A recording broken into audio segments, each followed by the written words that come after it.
Now, the other truth is that in my team, the NIS placed a mall a long time ago. You know, kweli. I have a mall on my team. Because when I got an accident in Embu, for me, nilikataza Wakenya, no, don't speculate. Nilikataza Wakenya, hapana, mwache kusema your accident was planned. Accidents happen and this has happened. But later, I realized Kenyans were not wrong to be paranoid or to be suspicious. Kenyans were actually right to be suspicious, and I was wrong not to be suspicious. Because the car that did an accident was not owned by an individual, it's owned by a company. And when you search the CR12 for that company in the register of companies and you check the directors, it's a dead end. The driver is somebody we've looked for, and we've not found him to date. Gari hata iko huko inaitwa ni Mukuruini police station. What is that place? Yes. To date, we've not found the driver. Yeah? Now, when I was arrested, there's a call that was made from this office around this building. And that call was made to DCI that I'm here.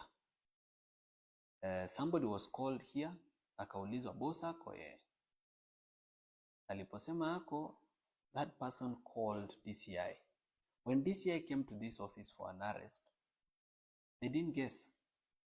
They didn't look for my office. Remember, this compound is so big with so many offices. But they didn't look for my office. They came straight to my office as if they already had the plan and layout of the building.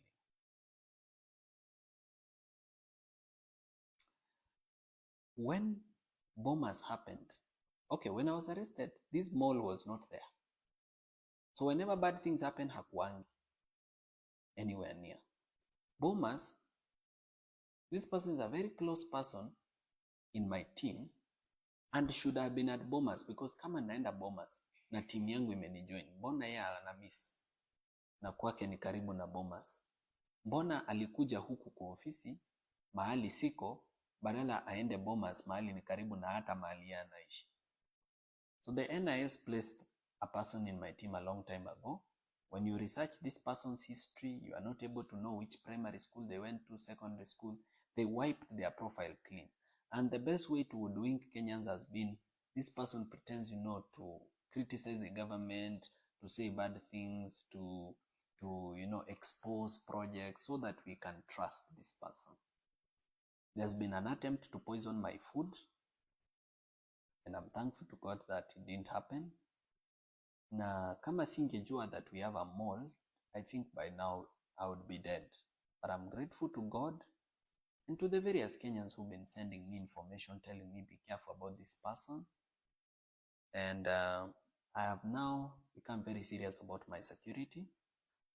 I now have an advanced intelligence team that goes to the ground before I go to a public event and does, just checking what is the feeling among, For example, in Bomas, I walked into a public event which was organized by ODM and which people had been mobilized and paid money through in buses, and where there were goons paid waiting for me because I had said I'm going to Bomas.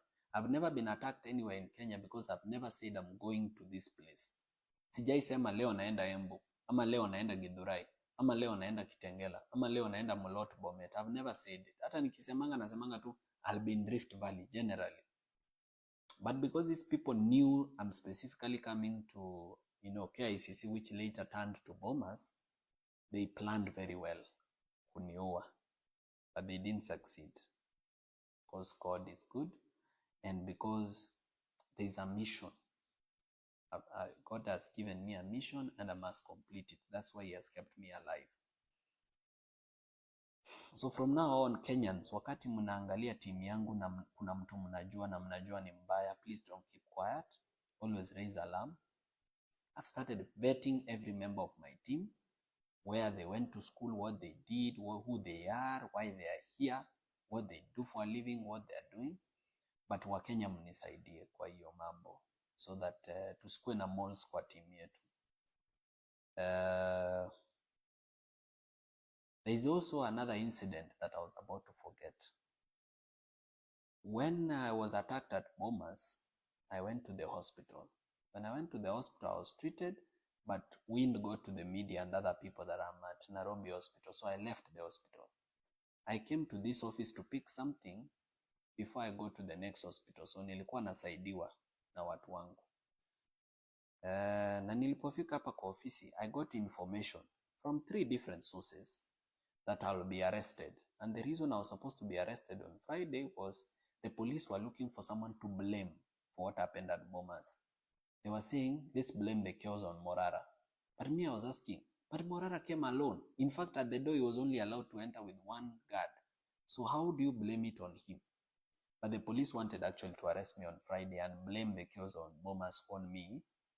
So because of that planned arrest, I decided to set a trap for the police.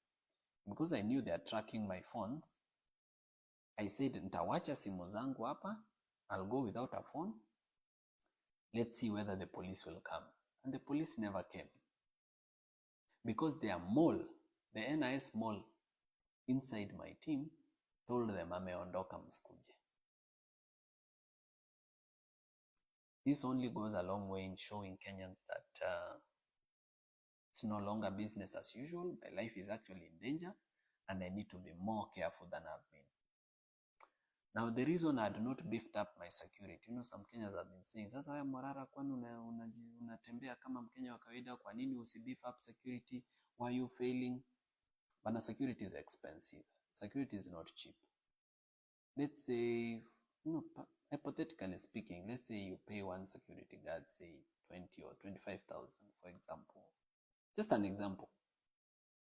How many would you need to guard the residents, to guard you? And how will you afford that cost every month? So hapa ndio inafikanga viongozi wananunuliwa na William Ruto ama na some billionaires. You find that somebody is actually being supported by NGOs that have an interest, or foreign governments that have an interest, or some billionaires that have an interest, because you are not able to afford basic security. But mimi nitachangisha wa Kenya, kila Mkenya akinitumia 10 bob 1,000, so moja 500, I believe I'll be able to beef up my security and it will be well. So whatever you can spare, I'll be really appreciative to Kenyans, whatever they can spare to support me in beefing up my security. But otherwise, me, what I can promise Kenyans ni kwamba siwezi nunuliwa. There are stories of people who say, huyu ni project. Maybe they themselves who are saying huyu ni project, they are the project. Labda wao wenyewe they are project. But I don't think it's fair or good to call someone a project when you don't know them in person, you don't know their history, you don't know where they came from. Me, I come from a family history of fighters, people who believe in something, people are principled. So hatufanani, sio sisi wote ununuliwa, sio sisi wote ukuanga project za watu. There are some of us who actually fight for change because we believe in it. So hiyo kitu ya kukuwa na mall ilini hurt sana. But ndivyo ilivyo. Unajua sikuwa na political experience vizuri, but so unaona I'm gaining and I'm learning quickly. So hata kama nilifanya hiyo makosa ya kuovertrust watu, kuenda mahali bila intelligence, ni ukweli nilifanya makosa and I'm sorry.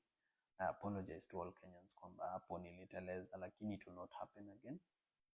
I will be more careful this time. And I'll continue fighting for what we believe in together. Sitawahi wa disappoint na sitawahi waachilia. I'll keep doing the Vampire Diaries. I'll keep doing civic education. I'll not stop, because when I stop, the enemy wins. And the enemy should not win.